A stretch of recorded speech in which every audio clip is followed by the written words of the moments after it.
kafla 5. Ég ætla aðeins að fjalla meira normalkúrfuna og setagildi. Hérna sjáum við þess að myndir sem voru teknar bara úr kennslubókinni á blaðsíðu 119. Þetta er þess að mælingar á grindavísutölu hjá konum og körlum. Efri myndin er hjá körlum og neðri myndin hjá konum. Og hérna til hægri sjáum við smá tölulegar upplýsingar.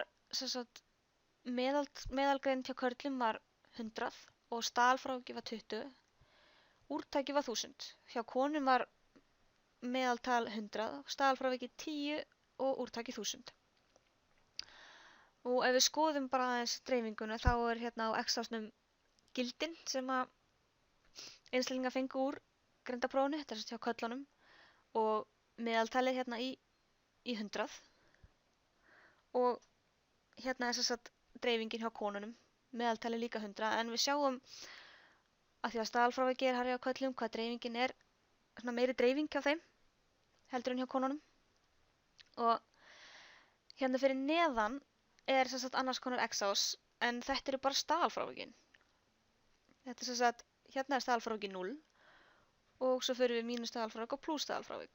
Ef við skoðum hérna, ef við förum úr 100, bætum við einu staðalfráviki sem er 20. Ef við förum hérna í 120, þá erum við komin í pluss 1 staðalfrávik. Ef við bætum við 20 viðbót, þá erum við komin í pluss 2 staðalfrávik. Og þetta virkar eins að fara í hina áttina, þess að ef við draugum frá 20 sem er 1 staðalfrávik erum við komin í 80 og erum þá komin í mínus 1 staðalfrávik, og ef við draugum frá 20 viðbót erum við komin í 60 og erum þá komin í mínus 2 staðalfrávik. Nú ef við skoðum konunnar þá er staðalfráviki á þeim 10 en ekki 20 eins og körlunum, þannig að ef við förum niður bætum við 10 sem er 1 staðalfráviki á konunum erum við komin í 110 og erum þá komin í pluss 1 staðalfrávik. Og ef við draugum frá 10 og förum í 90 erum við komin í mínus 1 staðalfrávik og mínus 10 viðbót varum við komin í mínus 2 staðalfrávik. Svona er normalkúrfan sett upp. Þetta eru svona eins og tölunar sem að sáust á normalkúrfunni í upptöku 1. Það er sem sagt pluss 1, pluss 2, pluss 3 og mínus 1, mínus 2 og mínus 3. Og ef við skoðum hérna næstu mynd sem er líka tekin úr kennslubókinni, bara á blaðsíðu 120, þá er það þess að þannig í normalkúrfunni að á milli pluss 1 staðalfrávik og mínus 1 staðalfrávik, þess að þetta svæði hérna, á þessu svæði eru 68,26% gildana, þess að á þessu svæði. Og á milli pluss 2 staðalfrávik og mínus 2 staðalfrávik, sem sagt hérna á þessu svæði hér, eru 95,44% allra gildana. Og á milli mínus 3 staðalfrávik og pluss 3 staðalfrávik eru 99,72% gildana. Þetta er bara reglan í normalkúrfunni. Þannig að við sjáum að á þessu svæði er langstærsti parturinn af öllum gildunum. Þó að kúrfan sé endalaus út í báðar áttir, þá eru aðeins 0,28% gildana sem eru hérna úti í endunum. Langmesti parturinn er á þessu svæði hér.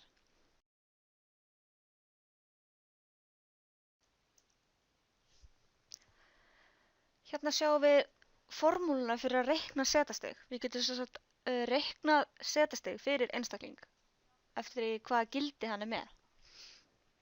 Þá er hérna formúlan fyrir það, hérna sem sagt setastigið, og xi mun þá tákna gildi sem einstaklingurinn fékk, mínus þá meðaltalið og deilt með staðalfrávikinu.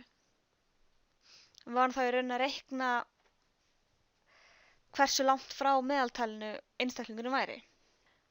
Við getum tekið sem dæmi eitthvað sem var að taka þetta greindarvísitölupróf. Ef við tökum bara eins og til dæmis Jón sem að fékk 120 á greindarvísitöluprófinu sínu. Og hann er hérna maður þar sem að meðaltala var 100, staðalfráviki 20 og úrtaki 1000. Og þá erum við með þessa formúlu hérna setastigið sem það jafnt og gildi mínus meðaltal deilt með staðalfrávikinu. Nú ef við segjum að Jón hafi fengið 120 og meðaltal hjá köllunum var 100 og staðalfrávikið var 20. Þá setjum við bara tölunar inn í formúluna þar sem að hann fekk 120 mínus meðaltalið deilt með 20 sem er staðalfrávikið. Og þetta var það jafnt á 20 deilt með 20 sem er jafnt á plus 1. Setastigið hjá Jón væri þá plus 1. Nú ef við skoðum þetta hérna í dreifingunni þá er hann hérna 120 og það passar. Jón var með setastigið 1 plus 1 og það passar akkurat hérna við 120. Ef við tökum dæmi einhverja konu sem hún hafi fengið 85 á prófinu sínu og meðaltalið var 100 og staðalfrávikið 10. Þá notum við ennþá sömu formúlu hérna en sem sagt hún fekk þá 85 og meðaltal hjá konunum var líka 100 eins og hjá köllunum en staðalfrávikið var 10. Við setjum undan í formúluna og það er þá 85 mínus 100 deilt með 10 sem er staðalfrávikið. Og það er þá jafnt á mínus 15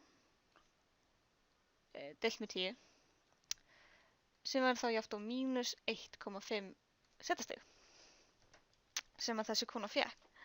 Og ef við skoðum dreifingunni á konunum þá sjáum við að hún hafi fengið hérna 85 og það passar akkurat. Það er þá mínus 1,5 setastig. Svona getur maður reiknað setastig fyrir einstaklinga. Nú, ef við búum okkur til bara eitthvað annað dæmi. Hérna er ég búin að reyna að teikna upp normálkurvu. Þetta ásast að vera bara alveg normál dreifing. Segjum þetta sé bara dreifing á einhvernum í prófi hjá okkur bekk. Og hérna er sem sagt 0 punkturinn plus 1 staðalfrávik plus 2 plus 3 minus 1 minus 2 minus 3. Segjum bara að meðaleinkunnin í þessu prófi hafi verið 6 og staðalfrávikið hafi verið 1,2 og segjum að Gunna hafi tekið prófið og fengið 9. Gekk rosa vel. Og við viljum reikna út hennar setastig. Við viljum finna út hvar á normálkurvunni hún myndi lenda. Og þá notum við ennþá þessa hérna sömu formúlu hér. Og við fyllum bara inn í formúluna. Þá er þá einkunnin hennar Gunnu mínus hún fekk 9 mínus meðaltalið deilt með staðalfrávikinu. Það væri því jafnt og 3 deilt með 1,2 sem væri því jafnt og 2,5. Gunna væri því eitthvað staðar cirka hérna á normaldreifingunni. Hún væri 2,5 staðalfráviki fyrir ofan meðaltalið. Þetta er svona hennar setastig. Og fleira sem við vitum þessa dreifingu út frá reglum normálkurvunar er að hérna á milli mínus 1 staðalfrávik og plus 1 staðalfrávik, þess að þetta svæði hér er því jafnt og 68,26% eins og kom fram í glæranum áðan. Og svæði hérna á milli mínus 2 staðalfrávik og 2 staðalfrávik Satt allt þetta svæði hér væri þá jafnt og 95,44%. Og svæðið milli -3 og +3, alveg allt þetta svæði hér, væri þá jafnt og 99,72%.